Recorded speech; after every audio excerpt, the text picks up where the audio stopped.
You're listening to This Week in Cardiology from theheart.org, Medscape Cardiology. This podcast is intended for healthcare professionals only. Any views expressed are the presenter's own and do not necessarily reflect the views of WebMD or Medscape. You can now access the latest in medical news on your Amazon Alexa-enabled device. Join me, Perry Wilson, every weekday morning for Medscape Medical Minute, where I highlight the top medical stories of the day. To add Medscape Medical Minute to your flash briefing, search for Medscape Medical Minute on Amazon and click Enable. Or open the Amazon Alexa app, go to Skills, search for Medscape Medical Minute, and click Enable. Then say, Alexa, what's the news? Or Alexa, what's my flash briefing? I hope you'll join us. Hi everyone, this is John Mandrola from theheart.org Medscape Cardiology, and this is This Week in Cardiology for March 1st, 2024. This week, some comments on Western AFib, aspirin use, cannabis use, left ventricular ejection fraction in athletes, and shared decision-making before ICD implantation. Before I start, I want to say a few words on the Western AFib Congress that was in Park City, Utah last weekend. First, of course, thank you to my friend Dr. Nasir Marouche for the invite to this incredible meeting. It's a remarkable 2 days of lectures on AF. I had two assignments, and one was to be on a panel discussing the topic, Every Patient with AFib Deserves a PVI. Now, that's obviously a provocative topic. There was indeed a spirited discussion about doing PVIs and how earlier is better than later. One of the main comments I made was to say that back in the early days, 20 years ago, when I was learning AFib ablation, I set a Google alert for the term AF ablation. And I did this to pick up tips and tricks, and because in those days, we were all learning. And the Google alerts did bring a lot of tips and tricks. It worked. But in recent years, these Google alerts mostly point me to business stories on how big the AF ablation market is and is going to be. And it's especially crazy these weeks and months because all the industry players are marketing this new way to kill atrial myocytes, and that's with pulsed field ablation or PFA. The marketing with PFA rivals that of left atrial appendage closure. Now, my thinking, though, is that a sign of being more advanced as a field would be if we actually did fewer PVIs, because that would mean we'd have done something to stop the massive increase in AFib incidence. Say, perhaps if we learned more about the upstream causes of AFib, likely we would need fewer PVIs. I try to remind my EP friends that while the PVs are easy to isolate, we don't really know why we do it. Sure, in some cases there's focal AFib and there's an atrial driver inside the PVs, but these cases are pretty rare. Just before our session at Western AFib, Dr. Eric Prostowski showed that famous cartoon of the person looking for his car keys in the dark. Where was he looking? Under the light post, because that was the only place he could see. That image has really got me thinking about how little our knowledge base has advanced since we started doing PVs. Anyways, you'll be seeing lots of news stories in AF ablation because of pulsed field ablation. I'm not sold on it yet. The first generation PFA catheters are pretty rudimentary. Maybe in a few years the delivery system will be improved and we can adopt it. But still, PFA is just another way to burn myocytes. It doesn't advance our knowledge of AFib. I'm afraid, actually, that by exciting the field about doing more PVI, pulmonary vein isolation, it might even slow our knowledge about AFib even more than it already is slowed. All right, aspirin. Aspirin is back in the news again. I like talking about aspirin because A, there are a bunch of trials to interpret, B, it's directly relevant for cardiac prevention, and C, it's not entirely clear how to translate this trial data. The most recent data is now about 5 years old. In 2018, which seemed like yesterday, there were 3 primary prevention trials published. The take-home from these 3 trials was that there was no net benefit to primary prevention aspirin. The small reductions in non-fatal events was countered by an increase in major bleeding. But, yes, there's always a but, most of these patients were not taking aspirin at the time of trial enrollment. So these were essentially studies of starting aspirin. But that's not exactly the main scenario I see in my office. In my office, I mainly see patients on aspirin, and the question of deprescribing comes up. To be honest, I've been recommending stopping the aspirin, especially when patients are on oral anticoagulation. Well, a 4-author group, 2 from Australia and 2 from Ireland, had the idea to meta-analyze these 3 trials looking specifically at patients who were on aspirin before the trial and were then randomized. The first author was Dr. Ruth Campbell. So that means part of this group are randomized to stopping the aspirin. This is a good study idea because it comes up so often in the office. A previous observational study from Sweden found that patients in their registry who stopped aspirin had a 28% higher risk of cardiovascular events. Now, of course, that's an association, but if it was causal, that is a big risk. The 3 2018 primary prevention aspirin trials had more than 40,000 to 7,000 patients.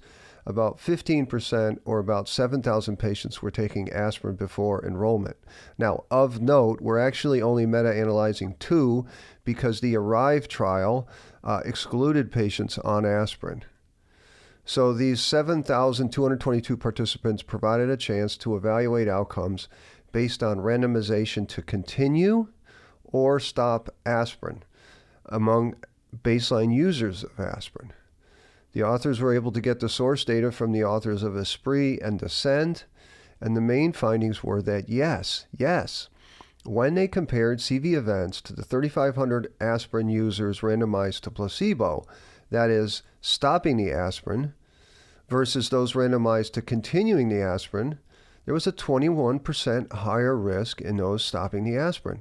The hazard ratio, 1.21, 95% confidence intervals range from 1.05 to 1.39, and the absolute increase was quite a lot, 450 events versus 374 events in these groups of 3,600 patients.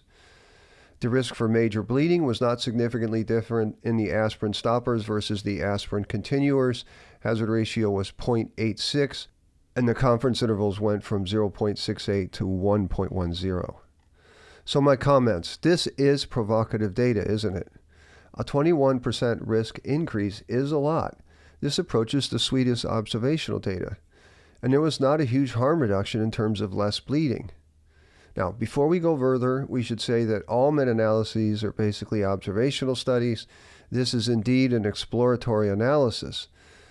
Relative to new users of aspirin, previous users was a much smaller group. Now, to really answer the question, you'd need to do a properly powered RCT of aspirin users and study deprescribing with randomization versus continuing. Interesting, though, was that in each of the trials, there was not a significant subgroup interaction based on aspirin use before the trial. And I went and looked up the Aspirin trial in the New England Journal of Medicine. Recall that Aspirin was the aspirin primary prevention trial in the elderly. So the risk reduction in Aspirin in previous aspirin users was 0.78, a 22% reduction, versus 0.98 in non-users.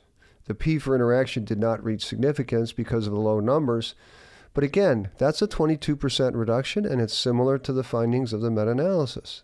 Now, the most obvious or common explanation of the finding that previous users do worse when the aspirin is stopped is survivor bias. That is, people who have taken aspirin for a long time have shown that they can tolerate the drug. It actually reminded me of the EP clinic I used to do with Dr. Zipes back in the 1990s. This was a few years after a CAST trial and the removal of Enconide from the market. Patients would come to our clinic in Indianapolis and were able somehow to get Enconide from us. And I remember asking Dr. Zipes, I'm like, hey, what about CAST? And I remember his response was that he said that these patients had been on the drug safely and effectively for years, decades even. They're tolerating it fine. The meta-analysis of aspirin users and non-users also reminds me of the frail AF study. Remember, Northern Netherlands, elderly frail patients doing well on warfarin were randomized to staying on warfarin or switching to DOAC. Well, frail AF was stopped early because those who stayed on warfarin did so much better. I have to say, I think this analysis really makes me question my practice of stopping the aspirin in patients who have been on it a long time.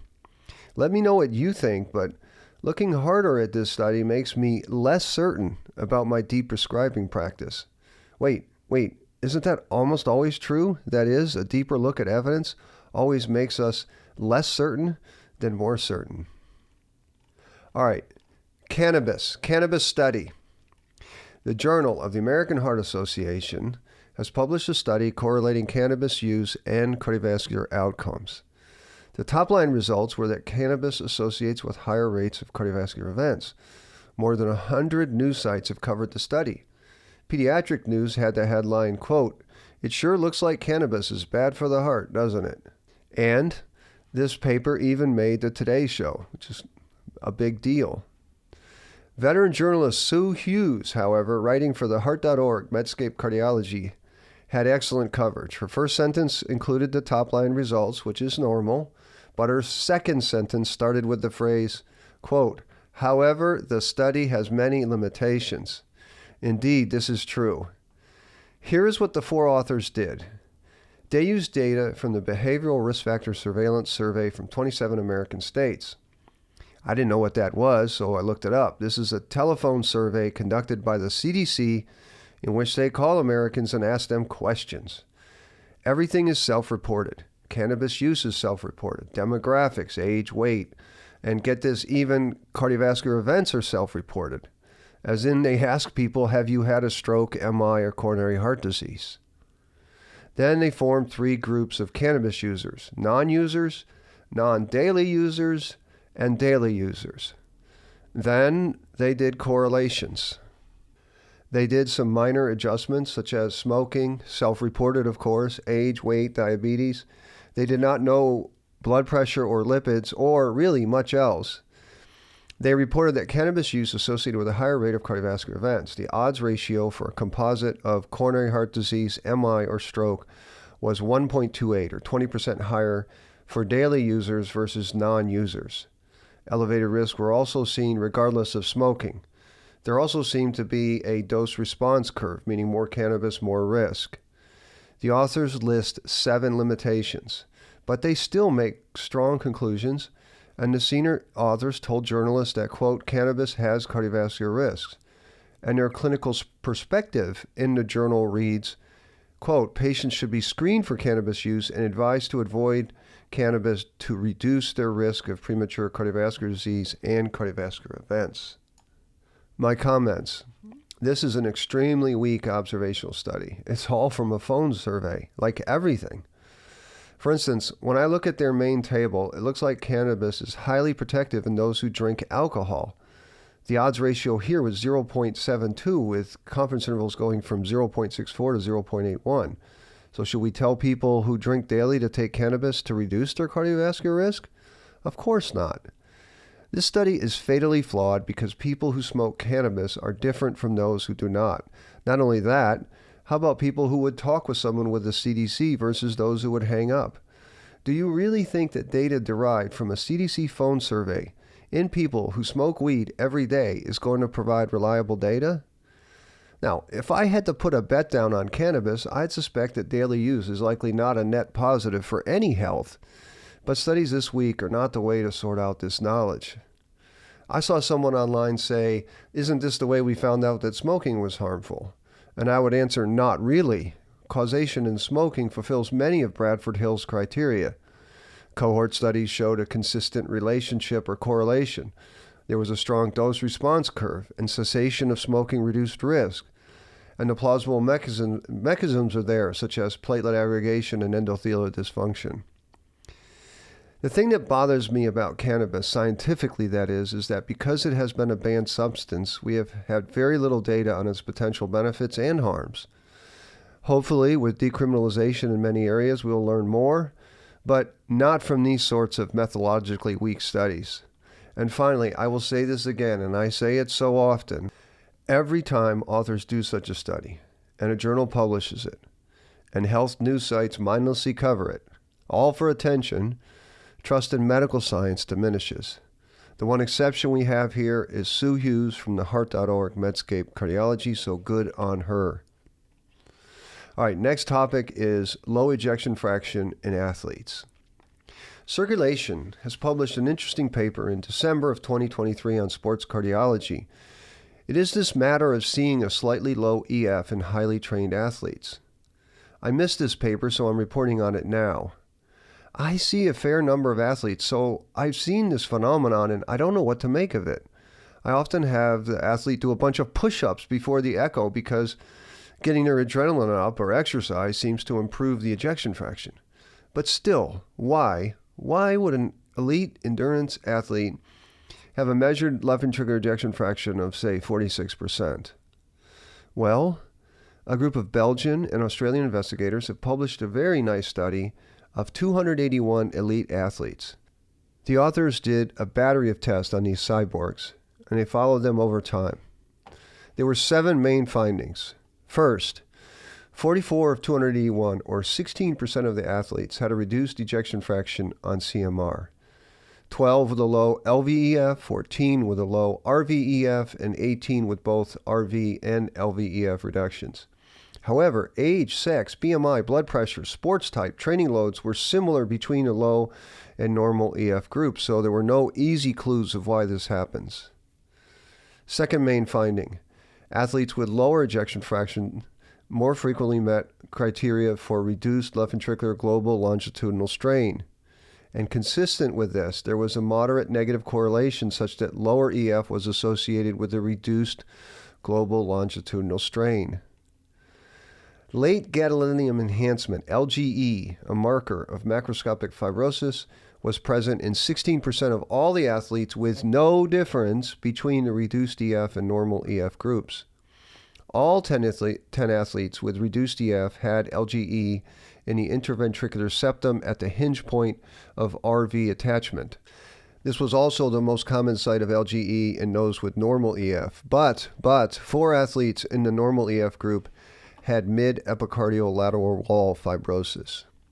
Fourth finding, during exercise, the reduced EF group picked up vigorously and had greater gains in EF during exercise, perhaps because they started from a lower EF point. Heart rate and power outputs were similar at peak exercise between the normal and reduced EF groups.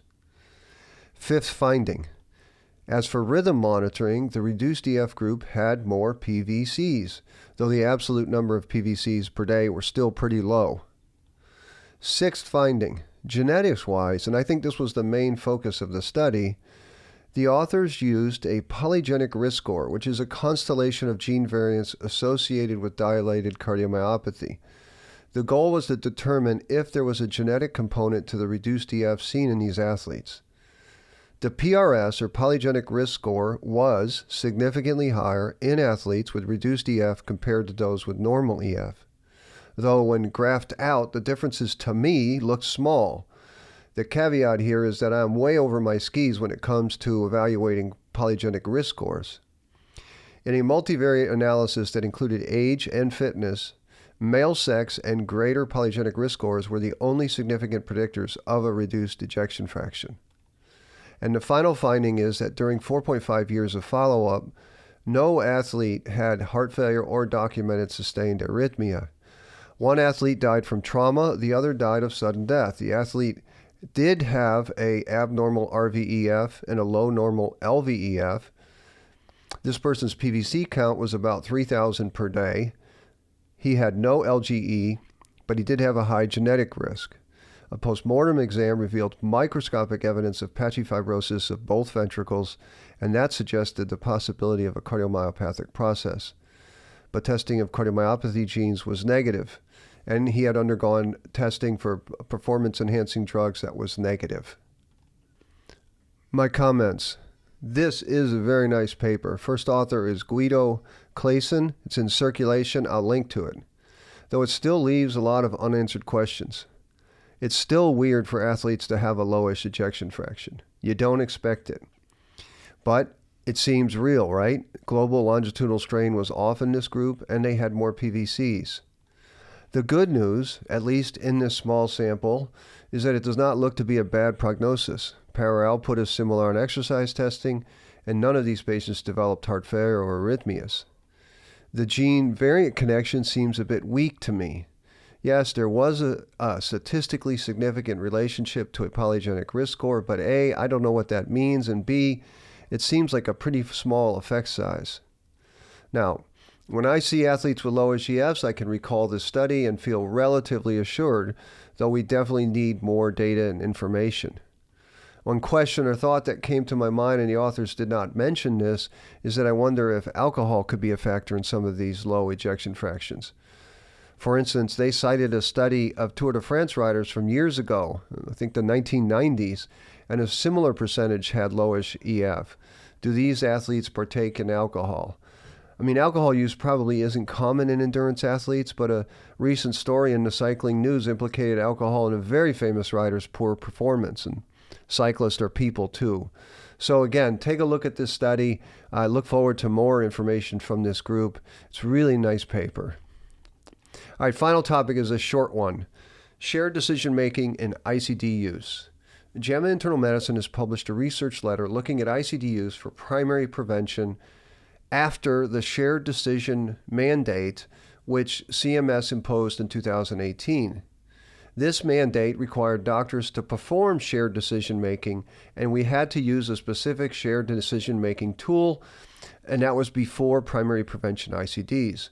Most of us use Dr. Dan Matlock's University of Colorado shared decision-making tool, which is superb. So this was a cohort study, and it took a random sample of 20% of patients in CMS data. They looked at the rate of new ICD implants before and after the 2018 mandate. They also compared primary prevention ICD implants, which required shared decision-making, to secondary prevention ICD implants, which did not require it. So the two main findings: before the mandate, primary prevention ICD use was decreasing at a significant rate, 2.37 procedures per 100,000 beneficiaries per month. They found no significant differences in that rate after the mandate. And when they compared the primary prevention group with the secondary prevention group, there was a significantly monthly reduction of 2.86 primary prevention ICDs per 100,000 beneficiaries. However, they noted that this difference was likely due to a reduction in the decline of secondary prevention ICDs after the mandate. Now, the secondary prevention ICD rate didn't go up, but the rate of decline plateaued. The authors concluded that a broad mandate for shared decision-making did not influence usage of the ICD.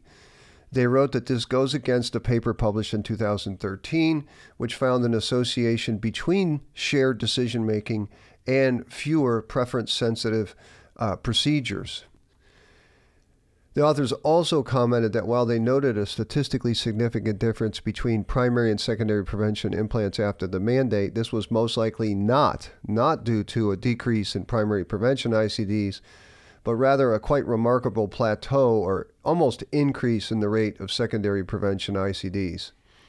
They speculated that this could have been due to doctors coding more ICD implants as secondary prevention. Comments. I highlight this study because I want to say something about shared decision-making. Shared decision-making should never, ever, ever be used to decrease usage of any procedure. CMS may have mandated for that reason, but that is a morally and ethically bankrupted reason. Shared decision-making is good medicine. Many of the decisions we make in cardiology, aspirin, statins, treatment to different blood pressure goals, AF ablation, are all preference sensitive. You could even argue that all medical decisions are preference sensitive. I define good medicine as the most evidence-based, thoughtful therapy that aligns with the patient's goals and preferences. I probably use the phrase preference sensitive 5 to 10 times every day in clinic, and I hope you do too. I am glad that this study found no significant change in ICUs after the mandate. And of course, mandating shared decision-making was a really bad idea because it would be like mandating being a good doctor. So that's it for this week in cardiology. As always, I'm grateful that you listened. Thank you. And remember, friends, if you like this podcast, please take the time, give us a rating, write us a review. If you disagree with me on something, go to theheart.org Medscape Cardiology and write a comment. I always learn from these. Until next week, this is John Mandrola from the Heart.org Medscape Cardiology.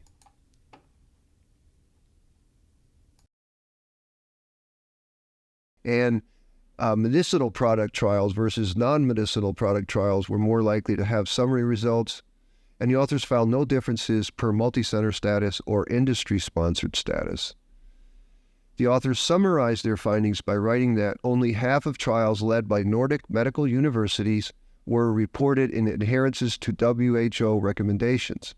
Timely results were even more rare at 2%. Among EU clinical trial registrations for which the practice is now mandatory, the proportion was only 7%. For 22% of trials planned to involve more than 83,000 participants, no results could be located regardless of the time limit. And here is a big one. Contrary to established recommendations, almost half of the registrations were made retrospectively, which of course limits their usefulness. So my brief comments on this, the authors stress that they are not picking on Nordic countries. This has also been reported in Germany, and these Nordic results were similar. Canada has done better, but still with room for improvement. A cited paper from Canada found 59% of trials were pre-registered prospectively, and 39% had reported results. Poland has had especially good numbers of reported trials. We should first set out some of the limitations of this paper. As the authors do state clearly, some of the trials may have been listed as completed in clinicaltrials.gov, but never really finalized. I mean, sometimes people put trial ideas up on the clinical trial site just to sort of patent their ideas, so to speak. Now, this may be especially true for smaller trials. However, the best argument that their findings are true is that industry-sponsored trials had equally low reporting as seen in the appendix figure 9. So, my summary. As a reader of medical science, I had no really idea that massive amounts of data remain unpublished. Now, what's in that trove of data? We don't know. One example that comes to mind is the rosiglitazone story. So rosiglitazone had a signal of increased cardiac events in their seminal trial, but it not quite reached statistical significance. Then, Dr. Steve Nissen from the Cleveland Clinic obtained oodles of unpublished trial results. And when they combined that data, meta-analyzed that data from the unpublished results with the published results, they found much stronger signals of cardiac events, and now we know that there's a cardiac signal with rosiglitazone. Of course, not every story of unpublished data will be so dramatic, but the point here is twofold. One, patients have been experimented on, and it is both moral and ethical to report results. And secondly, the scientific enterprise is diminished without all of the published data. So that's it for this week in cardiology. As always, I'm grateful that you listened. Thank you. And remember, if you like this podcast, please take the time to give us a rating, write us a review. If you have something to say, go to the heart.org Medscape website. There's a place to comment. Leave me a comment. Teach me something. Until next week, this is John Mandrola from the Heart.org Medscape Cardiology. You're listening to This Week in Cardiology from the Heart.org Medscape Cardiology. This podcast is intended for healthcare professionals only. Any views expressed are the presenter's own and do not necessarily reflect the views of WebMD or Medscape.